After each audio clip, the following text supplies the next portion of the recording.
You know just what you do to me. Play my emotions like a pair of puppet strings. Did it ever occur to you my heart's more than a toy? Please go easy on me, babe. Send message after message, forward my calls. Next day you hit me back like nothing happened at all. What about all the things you used to say to me? This ain't the way it's supposed to be, and you know. अस्सलाम वालेकुम, welcome back to my YouTube channel. कैसे हैं आप सब? I hope कि आप सब ठीक होंगे। आज की वीडियो का फर्स्ट पार्ट उन लोगों के लिए है जिनकी ज़िंदगी कहीं ना कहीं किसी न किसी गांव में गुजरी है और जिनका बचपन या ज़िंदगी का कोई भी पार्ट किसी गांव में गुजरा है, वो उन्होंने तो ये चीज़ें ज़रूर देखी होंगी अपनी ज़िंदगी में। और जब आपका बचपन या आपकी ज़िंदगी का कोई हिस्सा किसी गाँव में गुजरा होता है और उसके बाद आप किसी शहर में मूव कर जाते हैं, तो आपके लिए ये चीज़ें बहुत ही वैल्यूएबल हो जाती हैं। और जब भी कभी आप इन चीज़ों को किसी भी शेप में देखते हैं, अगर फिज़िकली आप जाके देखते हैं या किसी वीडियो में देखते हैं, तो आपको अपना सारा बचपन और अपना ज़िंदगी का वो हिस्सा जो इन गाँव में गुजरा होता है वो याद आने लग जाता है और बहुत ही आप इंजॉय करते हैं। तो मैंने सोचा कि काफ़ी देर के बाद मैंने दोबारा ये सारा कुछ देखा, ये गाँव का सारा सेटअप। और मोस्टली यही होता है कि गाँव की जो छतें होती हैं उन पे इस तरह का ये सेटअप बनाया गया होता है और ये लोगों ने ये तंदूर अटैच किए होते हैं और मोस्टली लोग रात को या सुबह टाइम इसमें रोटियां वगैरह बनाते हैं। और इसी तरह से ही ये लकड़ियां वगैरह इकट्ठी करके गांव में रखी गई होती हैं। और माशाल्लाह मेरी ज़िंदगी का तो काफ़ी ज़्यादा हिस्सा गांव की लाइफ में से गुज़रा है और माशाल्लाह हम तो बचपन से ये गांव में ही रहते थे और इस तरह की चीज़ें हमने काफ़ी देखी। और अब दोबारा जब कभी इनको देखने का मौका मिलता है तो इतना दिल खुश होता है और मैं तो इनको पर्सनली इतना इंजॉय करती हूँ। और मुझे ये शहरों की ज़िंदगियों से ज़्यादा ये गाँव की ज़िंदगी पसंद है। और माशाल्लाह यहाँ पे तंदूर था, उसमें आग जलाई है, आग जलाने के बाद उसमें रोटियाँ बन रही हैं और इतनी अच्छी इतनी मज़े की ये रोटी बनती है। और बचपन में भी हम लोग ये रोटी खाते थे और बड़े शौक़ से और काफ़ी इंजॉय किया, सब कुछ रोटी बनते हुए देखी और उसके बाद खाई। आप जितनी मर्ज़ी अब मज़ेदार चीज़ें बना लें, लेकिन जो ये आग के ऊपर चीज़ें बनी हुई होती हैं उनका कोई अल्टरनेट नहीं होता। आपका खाना कभी भी इन चीज़ों के साथ compete नहीं कर सकता। और उसके बाद जी यहाँ घर आ गए थे और ये सुबह का टाइम था और बच्चों के लंच की तैयारी स्टार्ट हो गई थी। और यहाँ पे एक बहुत ही इजी और मज़ेदार किस्म की रेसिपी है, तो मैं आपके साथ ये भी शेयर कर देती हूँ ताकि अगर आपने भी अपने बच्चों के लिए कुछ भी बनाना हो तो आपके लिए आसानी हो जाएगी। तो यहाँ पे मैंने चिकन निकाल के रख लिया था और चिकन को मैंने थोड़ी देर पानी में डाल के रखा ताकि ये डीप फ्रोज़ हो जाए। और अभी ये थोड़ी देर ही मैं इसको रखती हूँ, जब इसमें हल्की हल्की सी अभी बर्फ़ जमी हुई होती है तो मैं इसको काटना स्टार्ट कर देती हूँ। अगर इस पॉइंट पे आप चिकन को काट लें तो इसकी बड़ी ही अच्छी शेप बन जाती है। और मैं सारे चिकन को अच्छे से काट लूँगी।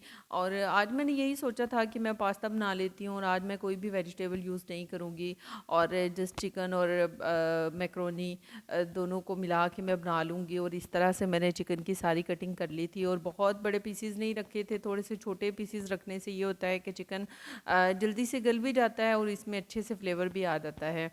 और साथ ही मैंने मैक्रोनी को बॉयल होने के लिए रख दिया था। और पानी को जब बॉयल आ गया तो मैंने पानी में सिर्फ सॉल्ट ऐड किया था और थोड़ा सा ऑयल ऐड किया।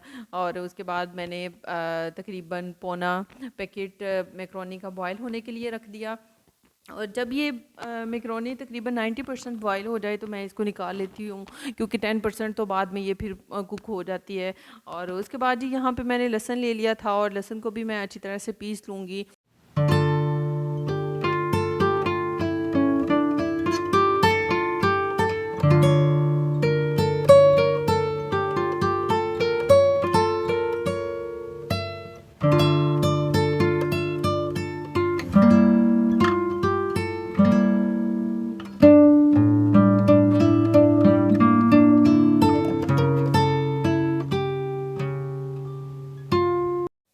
और यहाँ पे लहसुन को मैंने अच्छी तरह से बारीक पीस लिया था।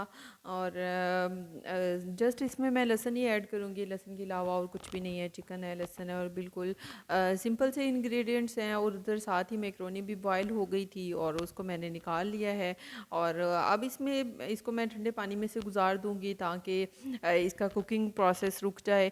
और उसके बाद मैं इसमें थोड़ा सा सिर्फ ऑयल ऐड करूँगी। और जब तक मैं इसमें ऑयल ऐड करती हूँ, आप जल्दी से जाएँ और मेरी वीडियो को लाइक कर दें, क्योंकि आपकी लाइक बहुत ज़्यादा हौसला देती है और बहुत ज़्यादा मोटिवेट करती है मज़ीद वीडियोस बनाने के लिए।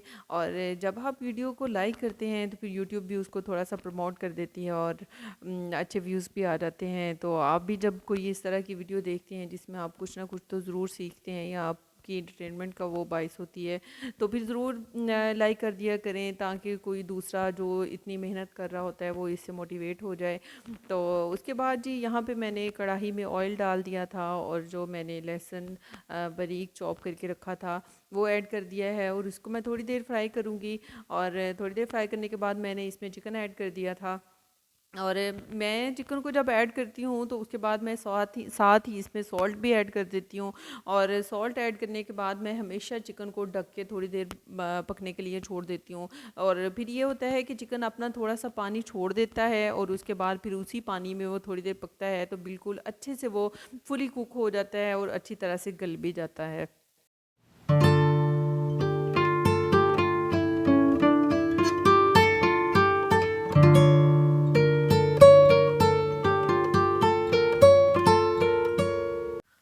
जस्ट 5 या 10 मिनट के लिए ही आप अगर ढक्कन दे के चिकन को पकाते हैं तो बहुत ही अच्छा इसका फ्लेवर भी हो जाता है और ये अच्छे से अंदर तक गल जाता है। वैसे तो जब आप चिकन को फ्राई करते हैं तो ये जल्दी गल जाता है, लेकिन ये है कि इस तरह से ढक्कन दे के अगर आप पकाते हैं तो फिर बिल्कुल वो सख्त किस्म का चिकन नहीं हो जाता बल्कि अच्छे से गल जाता है। और उसके बाद फिर जब यहाँ थोड़ी देर मैंने इसको अच्छे से पका लिया था तो फिर मैंने इसमें चिली फ्लेक्स ऐड कर दी हैं। और सॉल्ट मैं ऑलरेडी ऐड कर चुकी थी और अब मैं एंड पे देख लूँगी अगर सॉल्ट या कोई भी चीज़ कम होगी तो वो मैं मज़ीद ऐड कर लूँगी। और उसके बाद फिर मैंने इसमें चिली सॉस के 2 टेबल स्पून ऐड कर दिए हैं, सोया सॉस के 3 टेबल स्पून और विनीगर के भी 2 टेबल स्पून ऐड कर दिए हैं।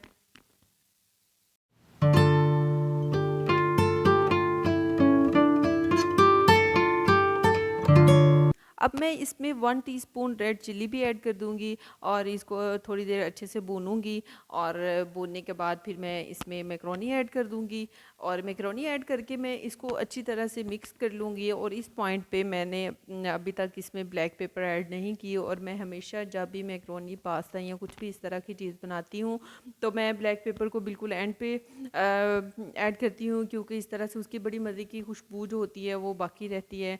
और यहाँ पे मैंने टेस्ट कर लिया था, मुझे थोड़ा सा सॉल्ट भी कम लग रहा था तो मैंने इसमें सॉल्ट भी ऐड कर लिया है। और इस पॉइंट पे मैं स्टोव को थोड़ा सा हल्का ही रखती हूँ और उसके साथ ही 1 टीस्पून मैं इसमें काली मिर्च भी ऐड कर दूँगी।